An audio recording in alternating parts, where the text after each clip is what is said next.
5, 4, 3, 2, 1.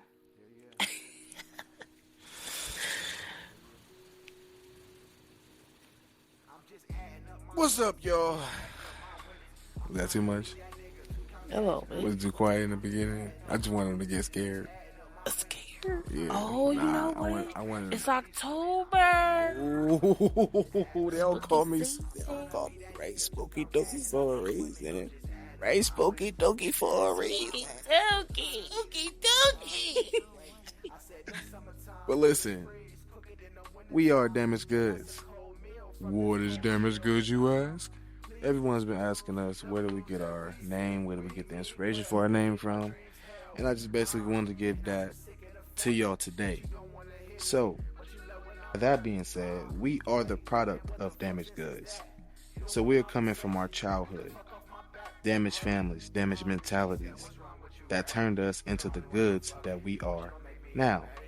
Of course, the podcast isn't just about sad shit every time. But we will touch bases during episodes to fully explain everything we went through, that people are currently going through, that made us Damaged Goods. Basically, the product of Damaged Goods that turned us into the positive. You get us? Right. Hey, that you put that together real nice. Hey. But with that being said, do y'all whoop y'all kids? Whoop. Beat that. And if you don't have kids, would you whoop their ass? Like, I want to know, because that is talked about all the time, because the older generation, they quick to say, whoop that motherfucker ass. You know, they want and it don't work. Like, don't get me wrong, discipline your kids. That's the main thing. Definitely discipline your kids, because if they don't learn, they won't know. But I realized that whooping a kid does not work. It does not matter.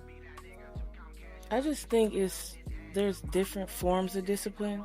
So with, our parents' generation, it was whoopings. You know what I mean? Mm-hmm. Of course, it was more than belts, though.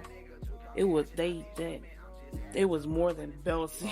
Back with them. Get a switch. Yeah, People was whipping kids with extension cords, shoes. Look, everything they could find. Shit, brooms, brushes. Man. I mean, who didn't get popped with a comb and a brush? Yeah, I don't. Once or twice, right. Nothing more than that. My grandma still says she ain't whoop me to this day. I remember when she popped me with that comb and made me lay on the couch. She don't tell my mom she ain't never whooped me. She whooped me. My grandma love to say, I ain't never whooped my grandkids. Well, I was one of them. You did. And if you didn't, you sure as hell wanted to. Right. But I don't know. I feel like there's different forms. There's better forms of discipline, because some of these kids need their ass beat, but give them a chance. You know what I mean? Like, I don't want my kids to fear me.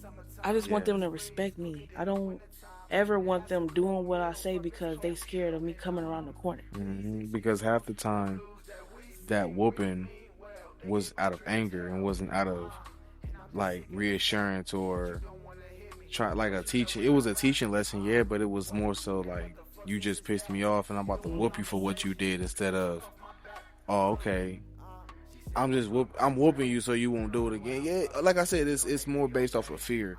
Fear and anger. So I don't want to ever whoop my child because I was mad at them. Because that's just me reacting. Like, that's my way of, that's a form of hitting them still. You know what I mean? Like, right.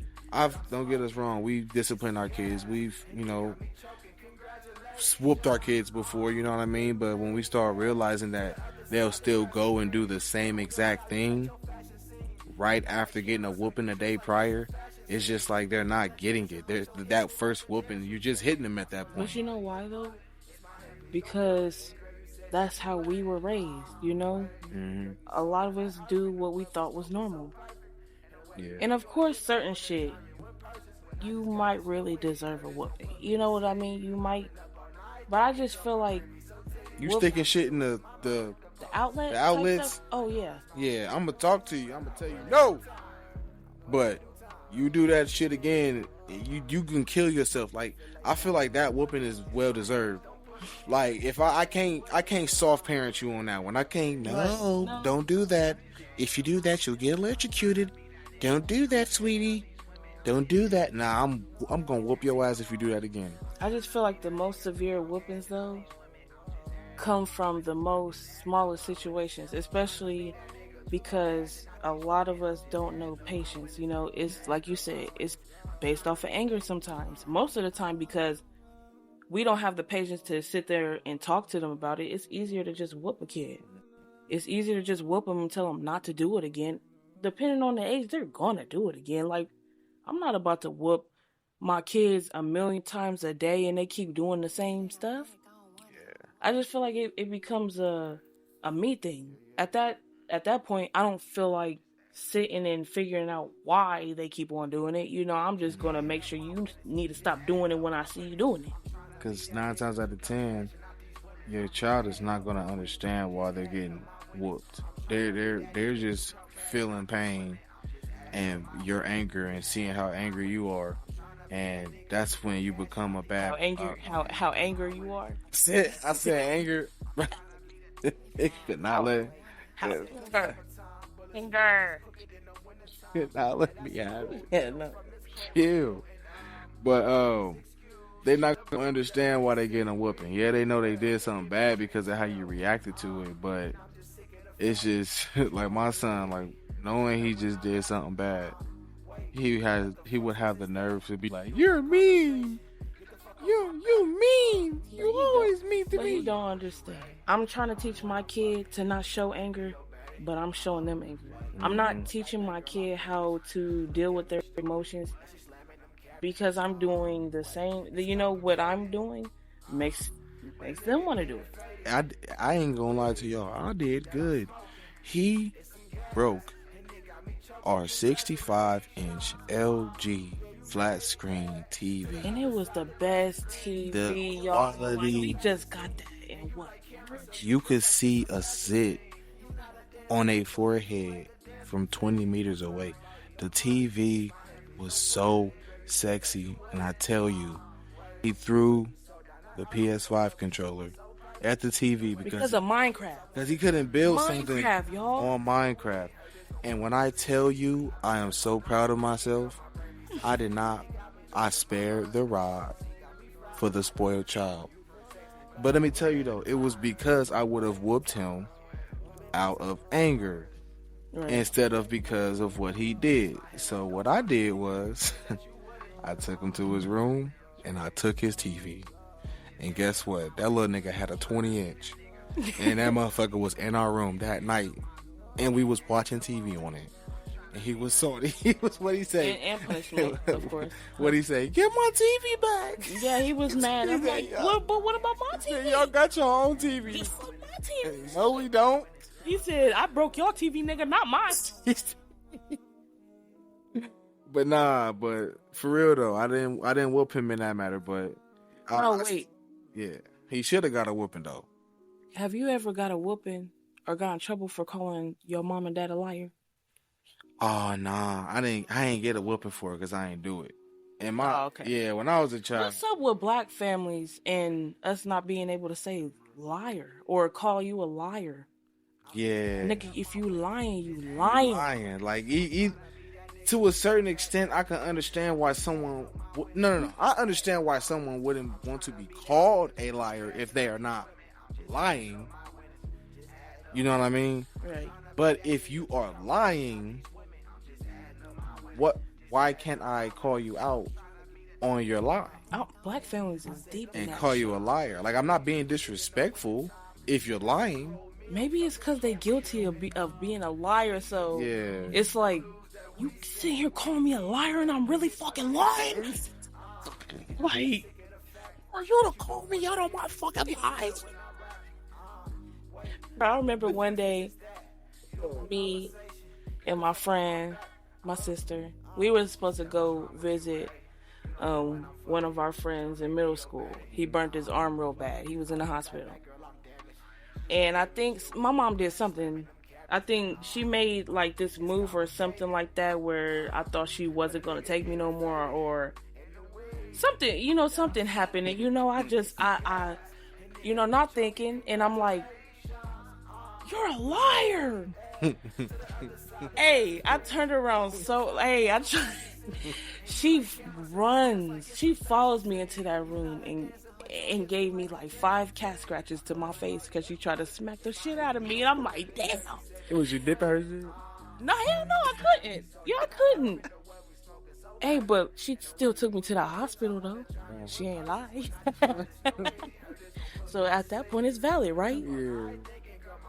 So you went to the hospital with cat scratches on your face? Yeah. No, they was fresh, so they was just still tan, But school the next day, school next day.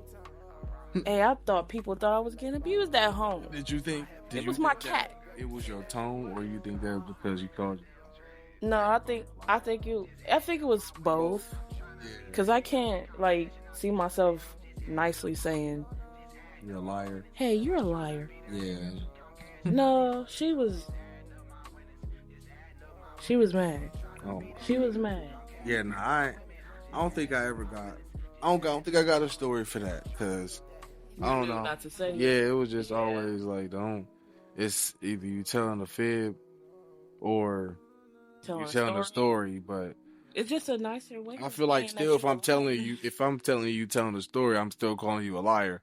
So it's just you not wanting to hear liar, but I still believe that you lied. So if I say, hey, you're telling a story, I'm still just saying you're a motherfucking lie. It's just a more respectful way of calling. Yeah, mom and dad.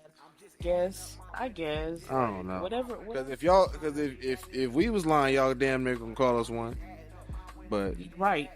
So I definitely understand that though. But it's cool. It's cool. But do you believe that having like affection in your household growing up is a necessity to bring with you into your household and your family, within your family now? Yeah, because I didn't grow up with an affectionate family. I had to learn affection.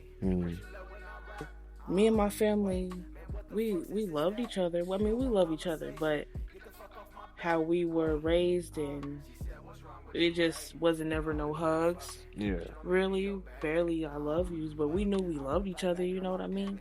And I think it does fuck up adulthood a little bit, especially for relationships, because you don't know how to love someone or show somebody love. So it's a little weird. It's like something that you have to learn by yourself, start fresh with. Right. And when you start incorporating that, into your personal life and your family, your kids, you start realizing where or how much you missed it. Because of course, if you're not growing up with it and you're not really seeing, unless you got real close friends or whatever, but you're not really seeing other kids and how their mom and dads are with them. Yeah. But you're thinking that's normal. So when you start incorporating that within your family and you start realizing how it makes you feel to do that with your kids and with your significant other, it's like, damn, I really did need this when I was a kid. It was crazy though, because I learned affection with our son. It was natural. Mm-hmm. It wasn't something I had to learn. I feel like the affection had to be. I had to learn it for my relationship, not being a mom. Mm-hmm. Because, like I said, that came natural. But showing love to someone who's in my life is totally different. Yeah. I don't know. I didn't know how to express myself. You know what I mean? I didn't know how to hug or tell someone it was cringe. Still to this day, I'll tell my siblings I love them, mm-hmm. Every now and then. But of course, we all still uncomfortable saying it. Right. We just gotta have a that way shit, guy, chill. Yeah. Chill, yeah. That shit, guy. Right.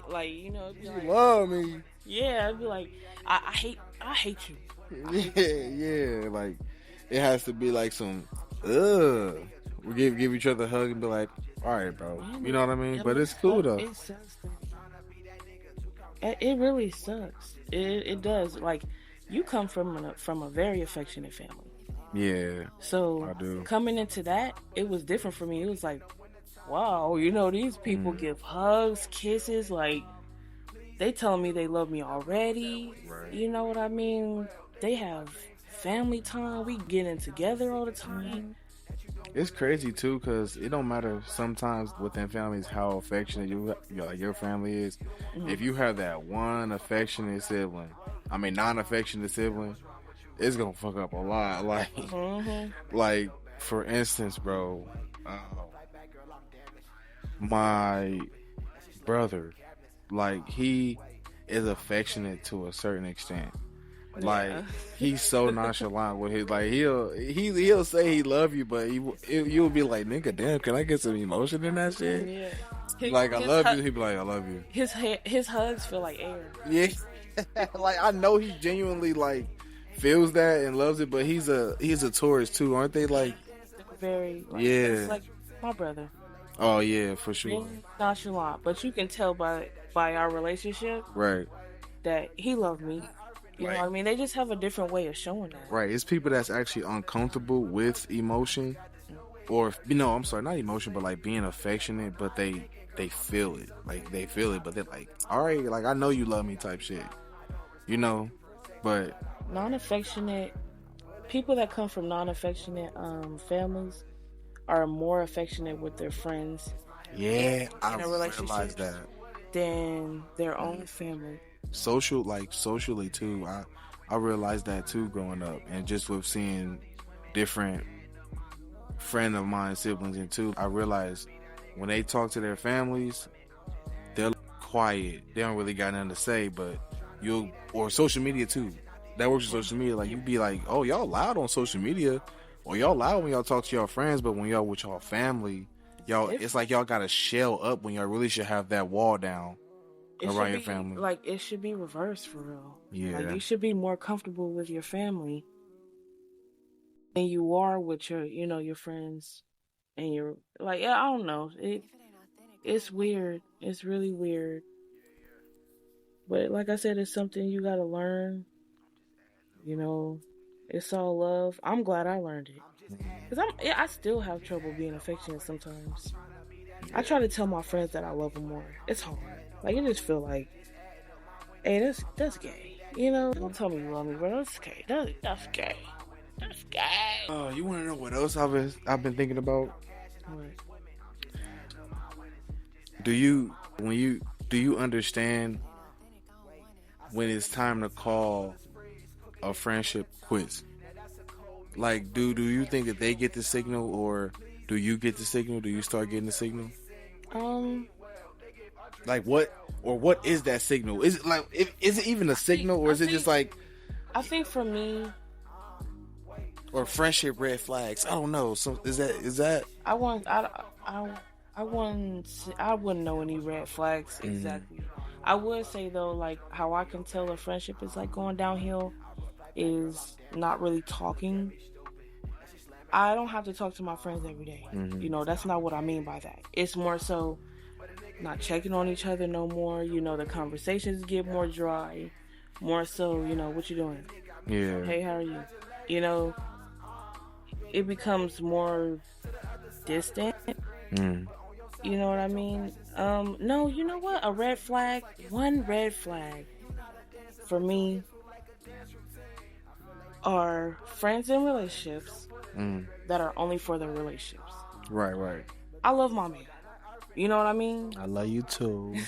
But my friends, I have to find soulmates and friends too. You can't just have your significant other every fucking day. But there will never be a time where it's all about my man and not my friends. Yeah. Not being gay or nothing like that. Like, I've had friends who never wanted to have like no type of girl time. If they did, it was rare. The boyfriend had to come too. And it's like, come on, girl, we trying to bond. I don't want to be with your man too.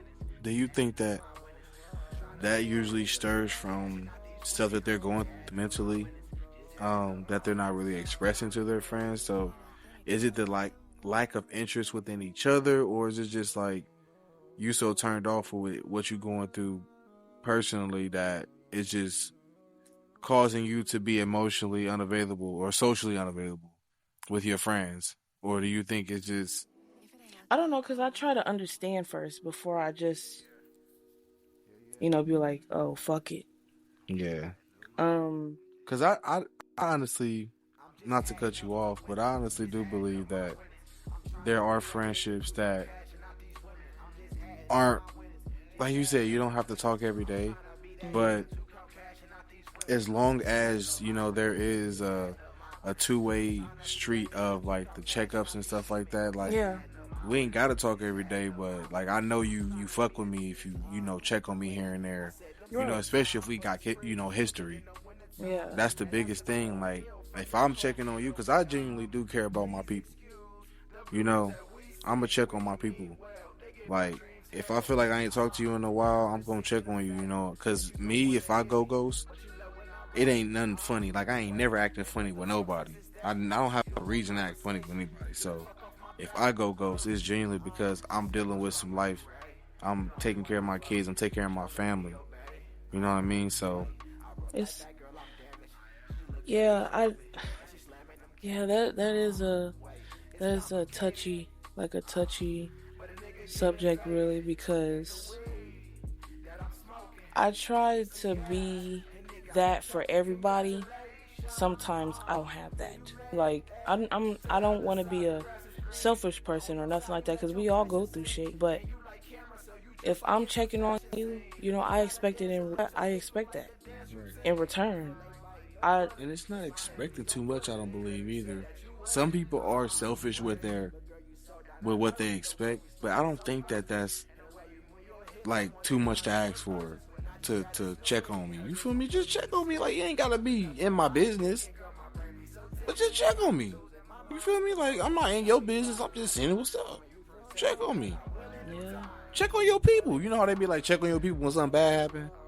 It's always check on your people. I done seen somebody laying in the street. Yeah, it's always when someone is just flat out depressed, or I don't, just check on your friends. Yeah. Check on your friends, like the friends that are checking on y'all 24/7, making sure y'all are straight. Y'all might think are happy, but really hoping somebody check on them. And the people like that never get checked on. Right. It's tiring being the person who carries everyone else's problems. I could be going through my own shit too. Y'all, you gonna ask how I'm doing? Right.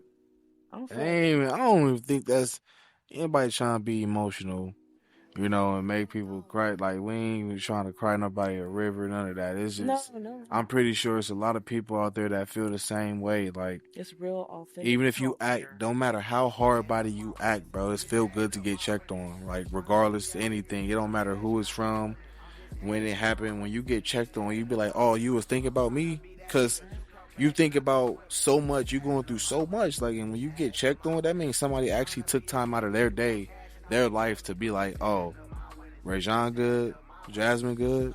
Let me check on them and see what's going on. I know they got kids. Let me to think about me, to think about my family. That feel good, and I'm pretty sure I'm speaking for a lot of people. That feel good, and I know it feel good when I check on people. People be like, "Oh shoot, I ain't heard from you in a minute." I know that made them actually probably feel good. But Yeah. yeah, Just return it. It's right, not that hard to take less than 2 minutes of your day to text your friend, your family, hey, how you doing? That shit can go a long way. hmm A and long y'all way. stop sweeping issues under the rug. Talk about that shit. Get that shit together. And that's with relationships, friendships, your family. Especially with families. Oh my god. Especially with families. Please stop sweeping shit under the rug because it's like shaking up a pop can. and finally opening it up and just letting that shit explode everywhere. When you sweep shit under the rug and then other shit just keep happening, then you sweep that shit under the rug and then now under your rug look Just particles. like yeah like ass butts. yeah like Cheetos in the couch and crumbs and shit. I don't know. Just don't do it. Like, talk about that shit. Like she said, that's with relationships, with friendships, at work, to your boss, to the motherfucking crackheads that we see on the street. Tell them motherfuckers to get their life together. Stop sweeping that shit under the rug. You feel me? Just do it. But nah, for real though, I feel like when you do that, it's like a disrespect to yourself. Like, you're not doing yourself any good by letting somebody or letting a situation fly just because you're trying to overly care about how somebody else will feel about it, when in reality, if you just, you know, do not go with the flow just because it makes somebody else uncomfortable. Yeah. Because that shit will make you uncomfortable. Please. It's about how you feel too. Mm-hmm. It's not just about them. You got to get to a point where expressing yourself, when you express yourself in that moment, it's fuck everybody. You know what I mean? Not in a harsh way. It's, just how I feel. I'd rather talk about it now, because when I try to explain it in the future, it ain't gonna matter no more. Because I'm so used to being around and doing things the way everybody else is doing to make everybody else comfortable. And the whole time, I'm sitting here bothered. Because I'm like, damn, that went nowhere. When a lot of shit gets swept under the rug too, because nobody wants to deal with it. Right. Nobody wants to deal with it, so it becomes a really toxic pattern in relationships in your life, because you have to constantly sit there and think, well, damn, I should have said this. Or, if I would have said this, would there have been some type of understanding? Yeah. It goes nowhere. It goes nowhere if you don't agree, you don't agree.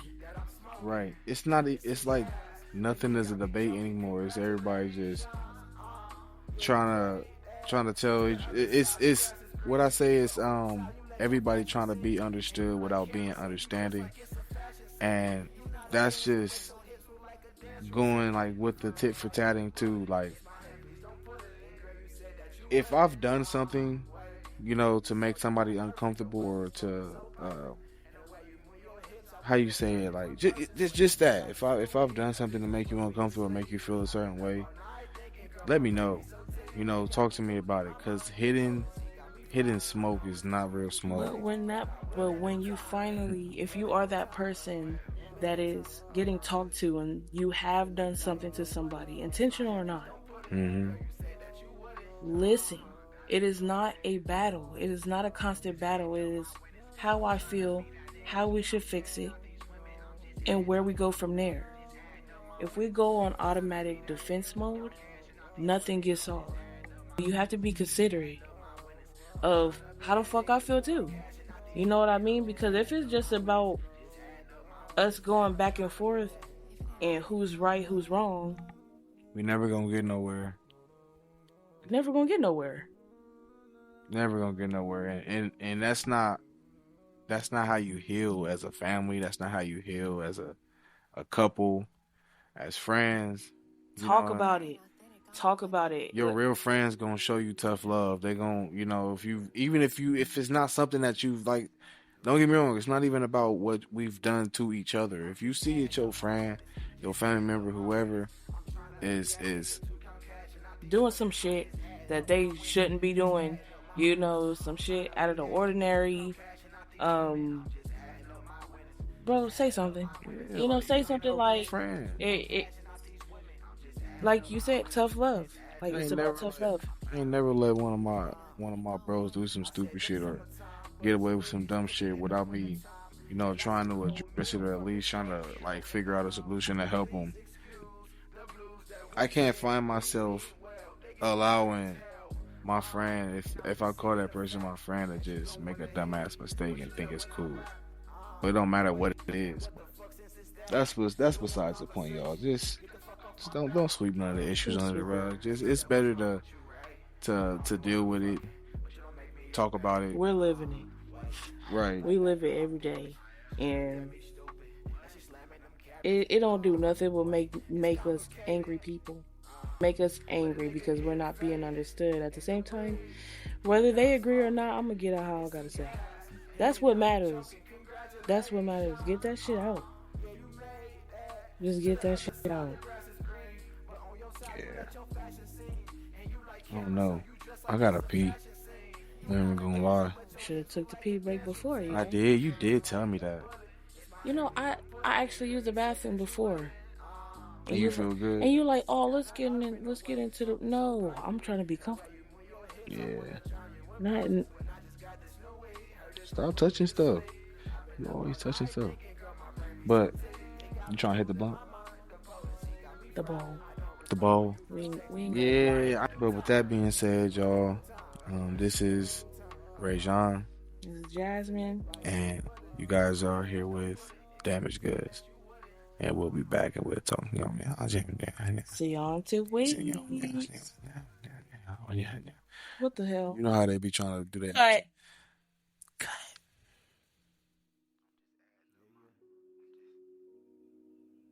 I'm just adding up my winnings, just adding up my winnings. I'm trying to be that nigga to count cash and not these women. I'm just adding up my winnings, just adding up my winnings. I'm trying to be that nigga to count cash and not these women. I'm just adding up my winnings, just adding up my winnings. I'm trying to be that nigga to count cash and not these women. I'm just adding up my winnings, just adding up my winnings. I'm trying to be that. If it ain't authentic, I don't Wait, want it. I said them summertime bullets freeze, cook it in the wintertime. Now that's a cold meal from this cold steel. And please excuse the blues that we sing. We mean well, they give our dreams hell.